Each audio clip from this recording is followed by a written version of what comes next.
बाणगंगा इलाके के युवक की हत्या कर हाथ पैर काटने वाले 2 आरोपियों को पुलिस ने गिरफ्तार किया है। पकड़ाए गए दोनों आरोपी पेशे से कसाई हैं। इन्हीं की मदद से आरोपी पत्नी ने पत्नी के टुकड़े कर इन्हें जंगल में फिकवाया था। वहीं धड़ को जमीन से गड़वा दिया। पुलिस ने खुदाई कर धड़ को जब्त कर लिया है, जबकि हाथ पैर अब तक जब्त नहीं हुए हैं। मामला बाणगंगा थाना क्षेत्र की गणेश धाम कॉलोनी का है, जहां शुक्रवार को इस सनसनीखेज घटनाक्रम का खुलासा हुआ था। दरअसल गणेश धाम में रहने वाले ट्रक चालक कृष्ण उर्फ बबलू जादौन की उसकी पत्नी सुनीता ने अपने प्रेमी रिजवान कुरैशी और भैयू उर्फ इरशाद कुरैशी के साथ मिलकर हत्या कर दी थी। आरोपियों ने हत्या के बाद में शव को मकान में 60 फीट गड्ढा खोदकर गाड़ दिया था। आरोपी ने बबलू के बेटे प्रशांत की मदद से हाथ पैर काटकर उसे देव गुराड़िया के जंगलों में फेंक दिए। मामले में पुलिस ने दोनों आरोपियों भैयू उर्फ इरशाद और रिजवान कुरैशी को पकड़ा है। पकड़ाए गए दोनों आरोपी पेशे से कसाई हैं और महिला के प्रेमी बताए जा रहे हैं।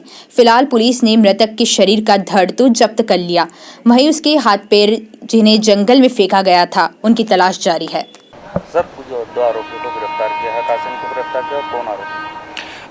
थाना बाणगंगा में जो 302 हत्या का प्रकरण दर्ज हुआ था, इसमें प्रेमिका के द्वारा पत्नी के द्वारा अपने पति की हत्या करवाई गई थी और उसमें जो महिला का प्रेमी और उसका एक साथी था, तो महिला का प्रेमी रिजवान और उसका साथी इरशाद, ये दोनों प्रकरण में फरार थे, जिनको आज पुलिस के द्वारा देवास से गिरफ्तार किया गया। जो ये देवास बाईपास पे टोल नाके के पास में अपनी मोटरसाइकिल से जा रहे थे और इनको एक सूचना के आधार पर इनको गिरफ्तार किया गया और आरोपियों से पूछताछ की गई है और इनको अभी 3 दिन के रिमांड पे लिया गया है और रिमांड से इनमें जो हथियार वगैरह थे वो जब्त किए जाने हैं। इन्होंने अभी कहीं फेंकना बताया है उनको, तो उनसे कल जाके टीम जाएगी और उन हथियारों को वहाँ तलाश करके जब्त करेगी।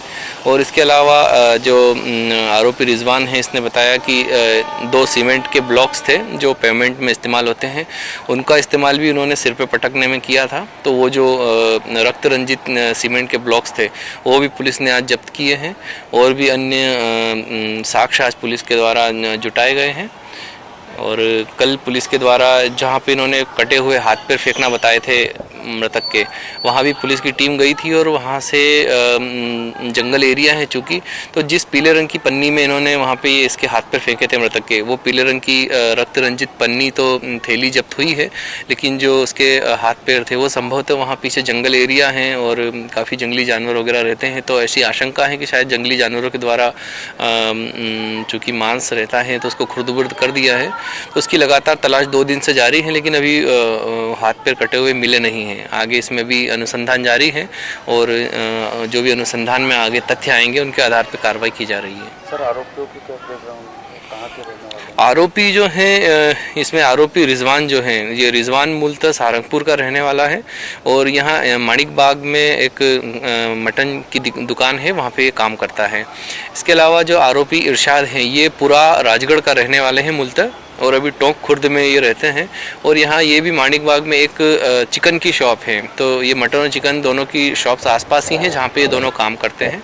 और ये जो रिजवान था, इसका इस महिला के साथ में कुछ संबंध स्थापित हो गया था और इसी के चलते इन्होंने इसका जो पति था उसके साथ में इस तरह की घटना की और उसको मौत के घाट उतार दिया। आपका परिचय? उप निरीक्षक स्वराज डावी, थाना बाणगंगा, इंदौर।